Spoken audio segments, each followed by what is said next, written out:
P D M ए ने खैबर पख्तूनख्वा के सूबे के बालाई अजला में शदीद बारिशों का इम्कान जाहिर किया है, जिसके बायस खतरनाक फ्लैश फ्लड की पेशगोई कर दी गई है। पी डी एम ए ने वार्निंग जारी कर दी है। रेस्क्यू 1122 और सिविल डिफेंस को हाई अलर्ट रहने की हिदायत की गई है। के पी में शदीद बारिशों के पेश नज़र खतरनाक फ्लैश फ्लड की पेशगोई की गई है।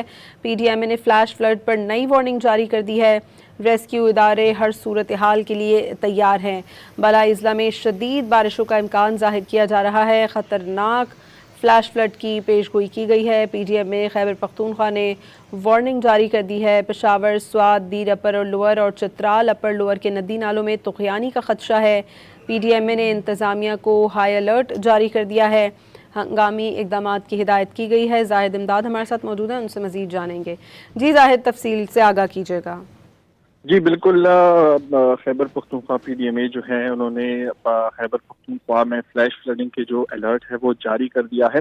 और इसी हवाले से जो सबसे ज़्यादा खतरात वाले अजला है तो वो उनमें दीर लोअर अपर और इसी तरह से स्वात, जबकि चित्राल अपर और लोअर भी शामिल है। इन मखसूस जो अजला है इनके इंतज़ामिया को भी आगाह कर दिया गया है ताकि पेश की जो इक़दाम है उनको यकीनी बनाया जा सके और जो नशीबी इलाके हैं और जो फ्लैश फ्लडिंग के जद में आ सकते हैं तो वहाँ पे जो आबादी है उनको महफूज मकामात पर मुंतकिल करने के लिए भी इक़दामात को फौरी यकीनी बनाने का हुक्म जारी किया है। ताहम इस हवाले से जो दीगर अजला है खैबर पख्तूनख्वा के, तो वहाँ पर भी जो हिफाजती इंतज़ामात हैं वो ज़िले इंतज़ामिया को यकीनी बनाने की हिदायत जारी की है। जी बहुत शुक्रिया जाहिद इमदाद।